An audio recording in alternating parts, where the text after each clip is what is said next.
Our mentoring talks for this afternoon are actually focused on leadership development. We have four of our mentors who will join us. Carolyne will talk about self-awareness. We have career advancement. Hong will cover that. And then we'll have Roy, our Toastmaster pitch doctor, and very accomplished consultant in communications. Will talk to us about how to thrive as an innovator. And then Sanjeev will share his story about entrepreneurship, product design, user experience. So if you are going into product development, yeah, he would be a good connection to have, as well as entrepreneurship. So I have a perspective for your consideration. Victoria warriors win first and then go to war, while defeated warriors go to war first and then seek to win. According to Sun Tzu, you and I are either. So which one are you? Self-awareness. What is it? How can you and I cultivate it? And why should you care? Self-awareness. I would like to ask you to take a second or two and consider these 7 C's and pick 1 or 2 that you believe are the key skills for a great leader. And hold it at the back of your mind, and we shall come back to it later. So what's self-awareness? It is the ability to recognize, manage, and understand your thoughts and feelings and how that influences your actions and how you show up to and relate to others with self and, of course, with yourself. So how do you and I cultivate self-awareness? I use a tool by the name Johari's window model when I coach my clients. It's essentially 4 quadrants. And as you can see on the top right-hand side, we have the blind spot. These are areas or attributes about you that nobody else, other people know about you, but you do not know. Whereas you have the left-hand side at the top corner where you have know yourself. These are attributes about you that you know and others know about you because obviously you share with them or they know who you are. And then, of course, we have the hidden area at the bottom left, which are the areas or attributes about you that you know about yourself, but you like to sort of mask them because you don't want people to know, either because you perhaps are struggling in that area or haven't quite owned it and figure out how to harness that in part of your life. And of course, the unknown, that is a threshold where neither you nor others know about yourself. And I should say, that is the quadrant that you and I should aspire to explore, because if you're looking to advance yourself, develop yourself, that's where you want to spend your time on. So let's see in a real case scenario how that works. So Jones Discovery. Jones is a client of mine who came to me because she wanted to sell her business in the next 5 to 6 years. And she recognizes that she needs to improve her executive presence, her ability to sell and connect with others. And as such, she's one of those people who like to do things and get caught up at the back of the office or kind of doing stuff at the back of back end. She doesn't like to be at the front end. And being that she wants to sell her business, in order for her to get the best valuation, she has to learn how to interact with investors, business owners, and whatnot. And so to that end, she knew she needed to improve her relational skills, her executive presence. And as you can see, she was quite aware of where she needed to spend her time on, the unknown quadrant, which essentially typifies the potentiality of growth. Should you be willing to go out of comfort? So in a period of working with her for about 11 months or so, as you can tell, she has been able to move from the left-hand side and towards the right-hand side, which minimizes her blind spot and the unknown areas. And we were able to do that by leveraging key tools. One being feedback, the art of feedback, 360 and whatnot, but not necessarily 360, but choosing to administer a survey to key people in your life who you know that know you quite well, understand your skills and your strengths. And I asked them questions such as, hey, how would you best describe my strength in 3 adjectives? You could say, well, you're gregarious, you're great with sales. And conversely, ask the same question vis-a-vis weaknesses. What are the 3 adjectives that you believe typifies the areas that I need to improve on?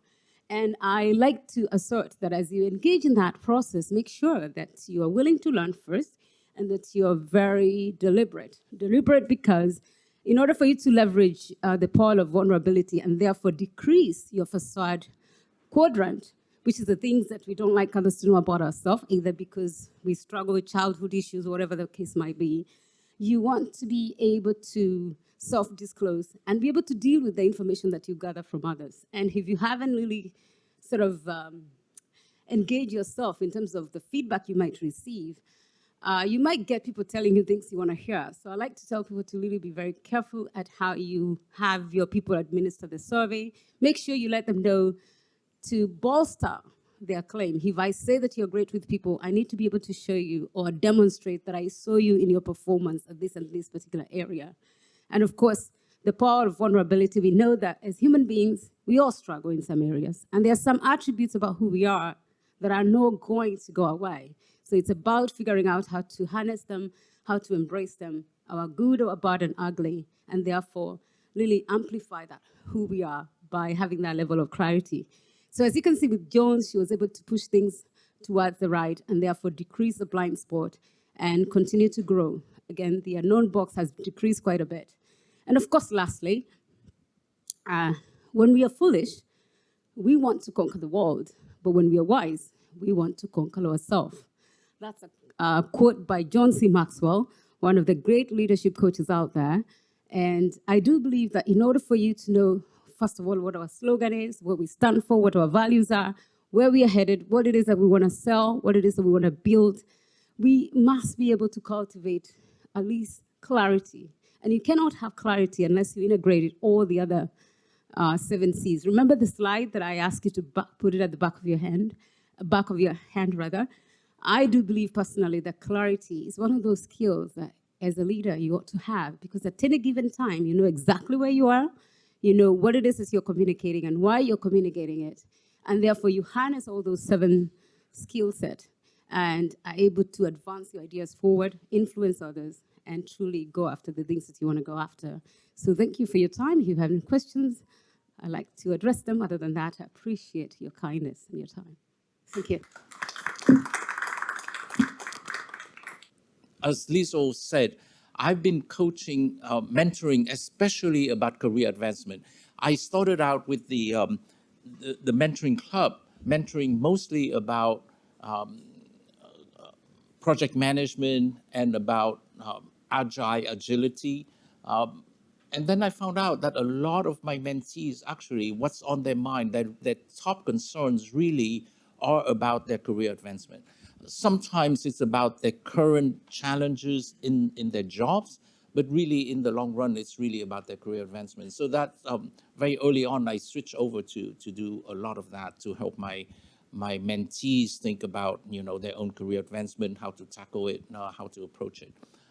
With that, what do you think is you are people in your workplace that you work with on the job?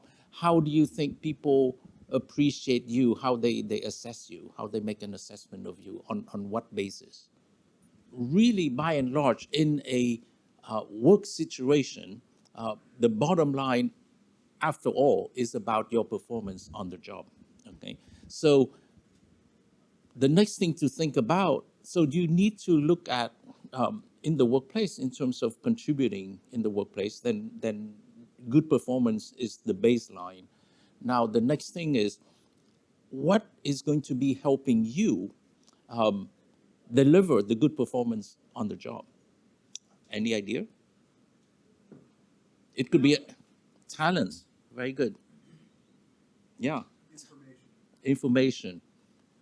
Information sometimes from your research and sometimes some other people who work with you that who will share with you, right? Yeah. So by and large, the kind of things you can do something about, and that's why you are in the position you are to deliver that performance, is your competencies and skills. So people, when they hire you and put you in that position, typically they need to make an assessment about your competencies and skills and how that would fit the role they're going to put you in, right? Especially your manager, the management, right? Okay. Now, how do you improve on your competencies and skills and make people make it observable and visible for people, so that in a number of for a number of reasons, for people to tap into that and derive value from working with you, or appreciate you, and then maybe perhaps promote you, and things like that. So these are some of the kind of things that typically will be things that are useful to do for people to know, and make the most of your time in the workplace, right? So, talking about increasing productivity for everyone, be reliable, minimize distractions, when there are distractions, be present, and participate and contribute, volunteer, learning, discovering new things that you can share, that you can apply and you can share. Get support also for yourself, right? Support from mentors and coworkers. Focus on solutions rather than be stuck with the problems, and build relationships. These are the kind of things that typically are very useful to do in the workplace. Now, let's say you do all of that. Is that sufficient? So that's the next question to think about, right? In terms of succeeding in the workplace. Why that is not it by itself, all these things, is because when you perform in your role, you are not going to be just in your role. You are going to be other roles later, because of disruptions in the market, disruption in your job, disruption in the organization, or you need to be promoted somehow, right? Where you are going to go is not where you are now. So your competencies and skills and your performance right now is just one dimension, be it a really important one. The other one is how you can be moved to other positions, and that your potential. And that's it sounds like a very nebulous thing, but it's very, very real, if you look at things changing all the time. And because of that, your own skills development, which you ought to invest your time and effort into, is not exactly the same as career advancement. It's part of it, it's not the only thing, okay? And that's sort of, this is why the topic of my sharing now. Now, the kind of things for your career advancement that you will need to rely on a lot are going to be a lot about soft skills. You hear about that. So why soft skills? Okay. So let's step through and understand why soft skills are so very important. Okay. So performance assessment, your current performance. If you are not on par and deliver to expectations, then you are below par. You are a talent risk. You are an underperformer in your job. If you deliver to expectations, then you are a solid professional. You are effective in your job, right? That's how people can, your manager can assess you. They will see that, and other people, your teammate can rely on you. And if you do even better somehow, then you are a high level professional. You're very trusted. People go to you, right? Especially if they have a problem, something nobody knows how to solve. So that is in terms of your current performance. How about your potential? If you have whatever your level of performance right now, if you don't have potential to advance, then then there is on the other scale, it's like low potential, medium potential, or high potential. What does it mean? Here, if you deliver to expectation and you are a good potential to advance, then you are a key resource, a key talent in the organization, and they ought to be trying to keep you there, right, and not lose you, because it will be difficult to find somebody with a good fit in the organization. Now, if you are a high performance professional, and and as well as a good potential, that's even more valuable to the organization. And if you're a moderate uh, potential, people would likely want to invest more in you to make you a better potential, a higher performance right now. Okay. Folks who are good potential, who are not delivering now, are a dilemma, right? Should they keep you, or what should they do, right? So you're not consistent. So this is how your management ought to be looking at you, and sometimes that's how they look at you. So be cognizant of that. And this is where soft skills would make things visible, and you can deal with it. You can discover, understand, and do something with it. Okay, yeah, especially high potentials, right?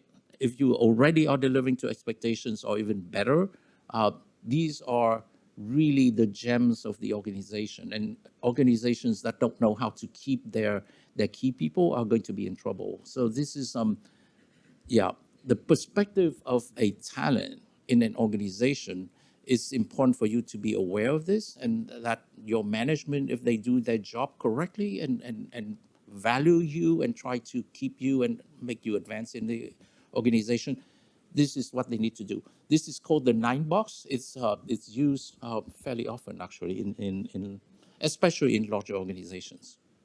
All right. So with that, back to leadership. So we talk at any position. Truly, your leadership needs to be developed and applied and practiced. Um, and and with that, what is leadership competence, right?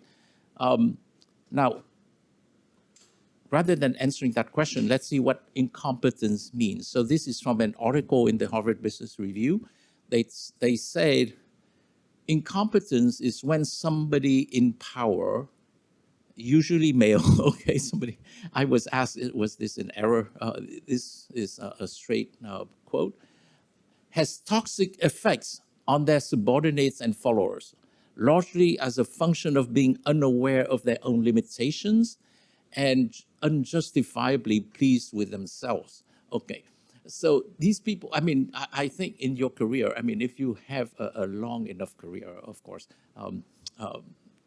unless you just started, you would have seen people like that, I think, where even though they are in higher positions, they are really wrecking the organization, actually. And in fact, their job is the opposite. It's about growing and tuning up the organization, right? So, yeah, that's why it's called leadership incompetence. That's what it is.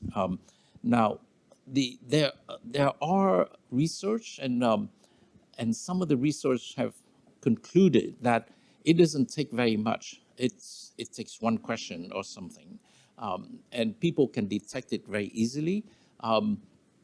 How somebody is not a competent leader, and typically it has to do with the person being narcissistic.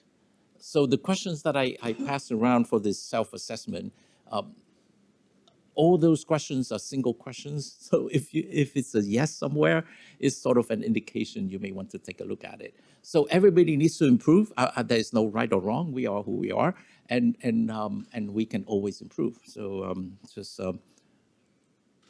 yeah, yeah. Incompetent leadership will lead to low employee engagement, and that is not good for the organization, clearly, and that would lead to folks reporting to you, passively seeking for another job, and just keep an eye out for that. So they're not really tuned into what you want them to do. I'm just putting out here the kind of things that would be called upon you and also the leaders to be able to do in the workplace. And these things take a lot of soft skills, not technical skills per se, and it does take training and practice. Okay, so conflict management and resolution, critical thinking, performance management, performance appraisals, time management, mentoring. Okay, and we are here talking about mentoring, uh, mastering change in the workplace, because they do come and they will make disrupt things. persuasive storytelling to get people to identify with what you are trying to ask them to do, comfort with public speaking. If you're new in the workplace, maybe that's one of the number one skills to learn and practice. Enhancing the customer experience. I think Sanjeev talked about a whole practice of improving that. Goal setting, harassment. Okay, harassment awareness and prevention. Especially now as we come out of COVID, these kind of things are going to be very, very important. People lose employees constantly now, and everybody is under stress. They may not even know that. I think there's a board here talking about mental health. So these are problems that may not be visible, for that matter. Communication skills, celebrating diversity and inclusion. That's another, and inclusion practices. That's another new thing that is more increasingly important. I heard that. I talked to young folks, Gen Z. I mean, if you talk about young folks coming up, new generations, this is very important for them. People my age, some say, okay, I can do with it. It's not what I like, but I can live with it. I think the Gen Zs are not going to live with it. They will leave your organization. Okay, so yeah, I hear that more and more. Influence practices, you need to influence folks, especially if you are in sales, but even without being in sales, that's important. Effective presentations, creative problem solving, that goes without saying there. Management training, constructive feedback. How do you help people advance themselves? If you don't help them correct, but how do you give that feedback to them in a way that they will receive it and do something about it, right? That's a skill. And becoming a valuable team players. These are some of the things to do. And yeah, with that, thank you. My topic is communication. Yeah, it's there, And I have been coaching in the Valley for 35 years, it seems like, right, closer to 25. But I've been struggling with communication my whole life. And I think a lot of the problem with that struggle and with everyone's struggle here, even though we have some pretty successful people, my claim is we fundamentally don't even understand what communication is about or how it works. And I'm going to explain it, believe it or not.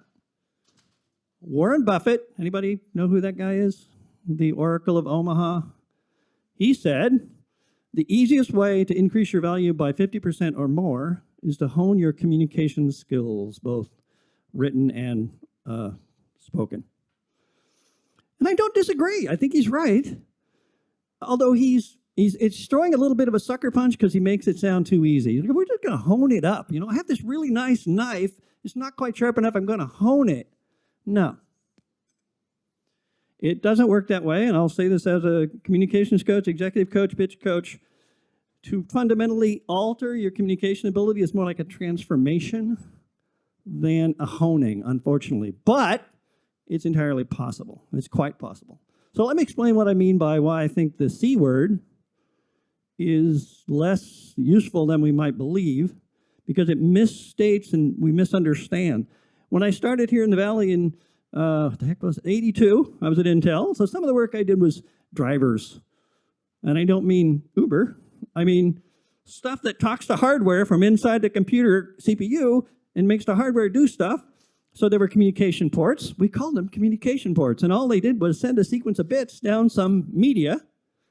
Might have been coax, might have been twisted pair. And that in and of itself should give you a hint as to why the word communication is less than ideal for people who just want to be more effective and advance. And let me explain further.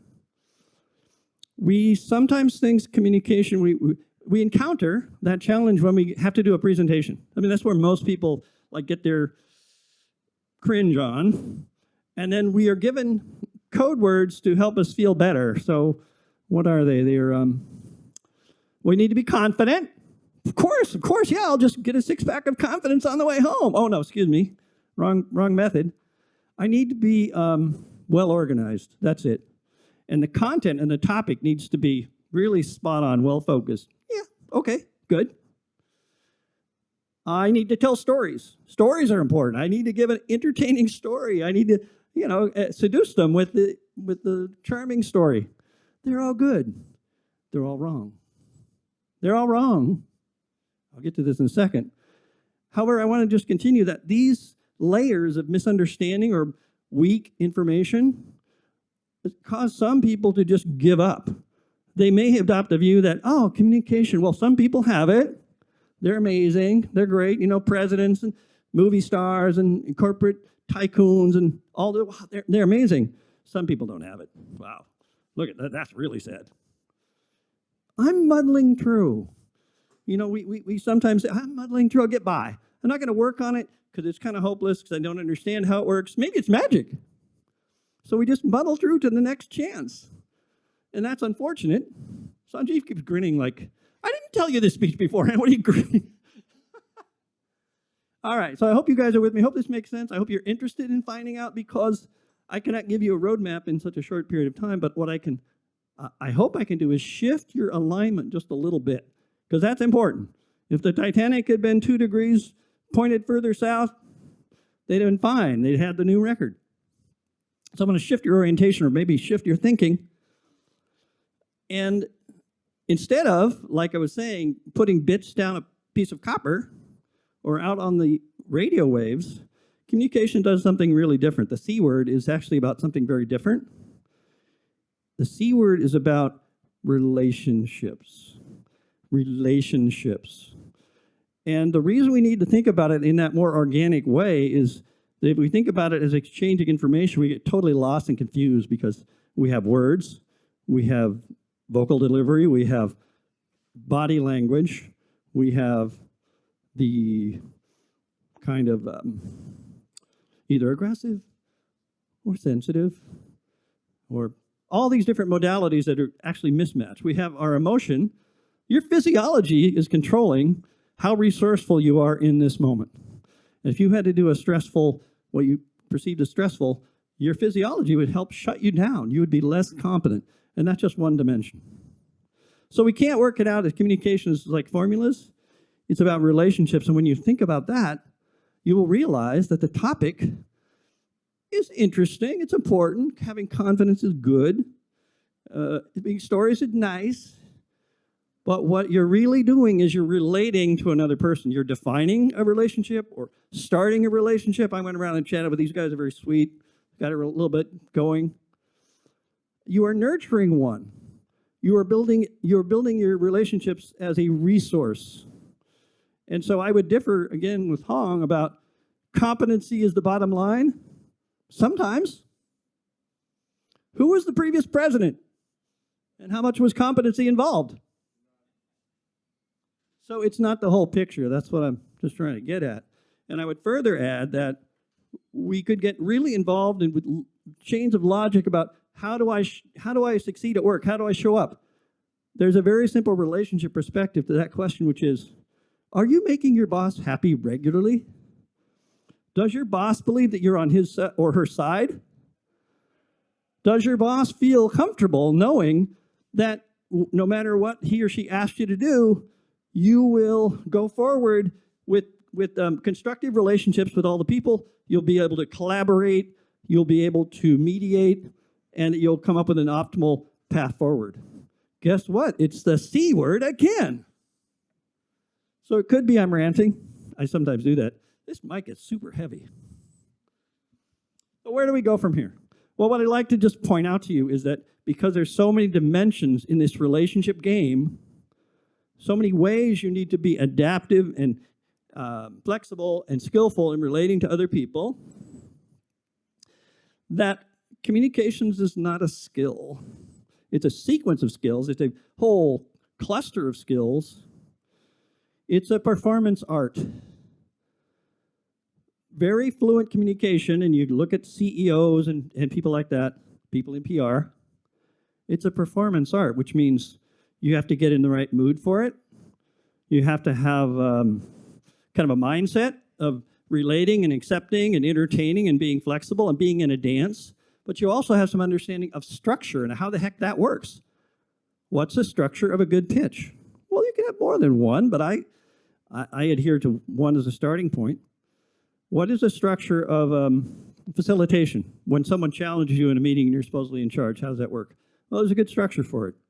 I'm not going to recite all those things, but what I'm saying is there are many, many handholds and pathways and ladders to get you up, and it's really nice to know, despite the basically unsolvable complexity of relationships mediated by voice, etc., you only need to improve one or two dimensions in order to make a noticeable improvement. So if you are, struggling with organization and clarity, you fix that, and guess what? Everything else just got elevated. The whole thing took a quantum leap. Or if you're struggling with being able to relax, being able to moderate your pace.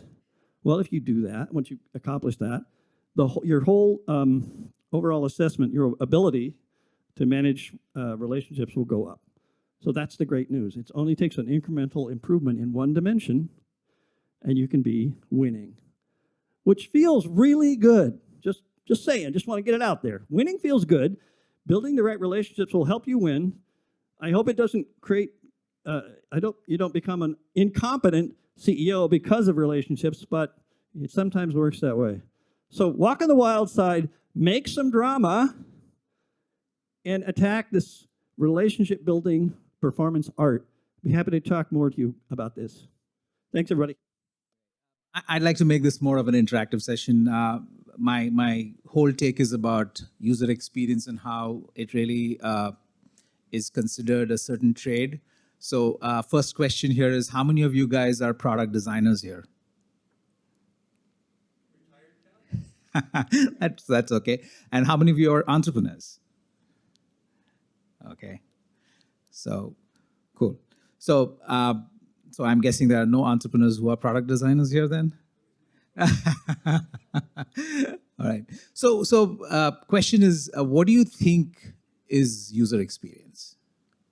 So I think it's a complicated question. I always, told everybody that worked for me and when we're building products that design for the customer and solve for everything else. And so what I mean by that is you need to go find out what are the core, I think the core values that you're trying to provide to the entrepreneur through the product, and make sure that those are never interfered with by any other aspect of what you build around it. And a lot of people build products worrying about everything that could go wrong, worrying about legal, regulatory, it might be how you can market it. And then afterwards, they design that into the product, and then they say, well, what does the customer need? So user experience to me is the highest ideal of what you try to deliver to the customer, and making their life. Our goal should be to be making their life as simple as possible, and for us to do all of the hard work, and for them to have the easy job. Okay, that is a lot in that. Sorry, that was too much. I spent a lot of time talking about that stuff, so I can't boil it down. So simply put, user experience is, the way I see it, simply it is how things work. And so if you're running a business or if you're building a product, it's about how the product works for your user. And what people think about it when you approach it from a business perspective or a product design perspective is you're always focused on what you want to do with the product or business, and you go along a way, and then that's when you hit a wall because you've missed the user and how they consume the product or the experience that you deliver.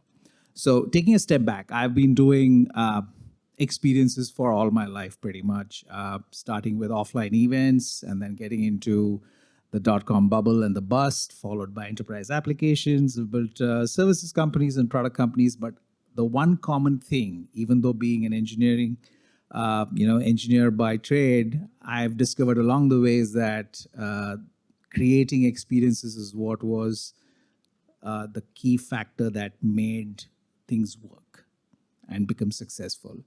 And and that's a common connect between being an entrepreneur, being a product designer, or doing anything in life. If you keep focus on what is the experience you're delivering to people around you, to your audience, to people you work for, as well as for yourself. If you can keep that in focus, everything else falls into place.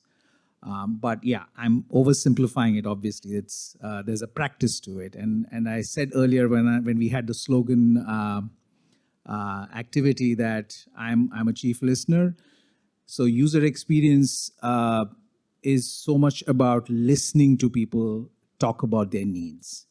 And eventually it's about building one basic thing, which is trust. So when users start feeling a sense of trust with whatever you're saying, be it communications, be it a product experience, that's when you will see, them sticking along with your, the experience of the product or service that you're offering, as well as sharing it to the larger network. And that's where you see growth. And as engineers, we are quite trained to, rather, we kind of lean towards building out features and going out in the market thinking that the features is what drive users, but actually it doesn't matter what you build. It really what matters is how does it work for the people you're addressing the product with or the service with. So that's a basic core of it all. As I said, I wanted to make it interactive. So anyone who's along a journey, who's hit a wall when it comes to a product or service delivery, do you see a problem that you want to kind of put out there that I can talk about? I am seduced into thinking this, a particular product or experience, like, for a bank or a store or some kind of online transaction I want to do. This is going to be good. It's looking good, right? Looks good. I'm going to do this and going to do this. And I have an expectation. And then suddenly, it breaks or it gets twice as hard as it feels like it should be. And I get mad. So there's a famous book I tell you about that whole story. We treat computers like humans. But the point is, here's what I tell myself sometimes later. I'm like, behind every crappy user experience is a user experience engineer who was ignored. Yes. That's my comment. True. So basically, how do you solve that? Well, that's why the UX practice has to be ingrained. It's a cultural thing. UX is successfully practiced by companies that take it as a culture. Take Apple, for example. Now, I don't know how many of you have heard of this gentleman called Dieter Rams. He's one of the key designers at Braun in the 60s to the late 90s. He was there, and he's considered the purest among the designers. He's the person who's defined design principles that have been taken up by guys like like Steve Jobs and his team at Apple. The first version of the iPod was inspired by a Braun product, which was a Walkman that was designed by Dieter Rams. And he had an interesting thing to say recently. He said that people today are not looking at each other when they walk on the street. And that's a very important thing to note. He says it's sad because a human connect happens when you look at the other person, when you talk to them. And that's when you build the subconscious level of understanding, empathy. Even your internal systems work that way. So if you cannot empathize with a person on the other side, how can you design an experience for them? Right? So you can't start thinking about consumers until you interface with them. Today, everybody's looking at their screens. You're creating stuff which is feature first. You're not creating first for the human, right? And that's a huge problem we're dealing with today. And most companies that find success, they have a very I would say they intentionally drive UX as a practice from a very early stage. It becomes a culture. So the thinking is you have to get the engineer, the designer, the administrator, or anybody in the room. Everybody's perspective has to come on the board. So then you can hash out and so you get different viewpoints, of the same problem. And then you have to, and it's, of course, we've all given it a term and a methodology called design thinking. Which has been, and I'm not for buzzwords. I think you may have realized by now that I don't like buzzwords. I prefer to really get to basic conversations about basic needs, and that's where it works well. And I think everybody who's building a business or a product has to just start with, why do I need to do this, and who's going to use it and why? If you can answer that well at every step of the way, you will never go wrong in your product or service business. And even as an entrepreneur, whatever you choose to do, the why has to be always answered. Why will somebody use it? Why is this needed and stuff like that, right? So I think that's very key. So I'm kind of flipping my slogan a bit now to say that I'm gonna be designing for humans from here on. So it's gonna be experiences for humans, and I think that's very relevant. We need to get the human back into design in a big way, and that's what user experience is all about. Thank you. And again, thank you very much to all of you for staying. I hope you gained some knowledge and things that you can go home with, reflect on, and then do something about it. So the time that we invest here is being able, we're happy if we know that people have benefited from what we talked about. I really like the engaging conversation that we had earlier too. So thank you for that participation. Jasmine?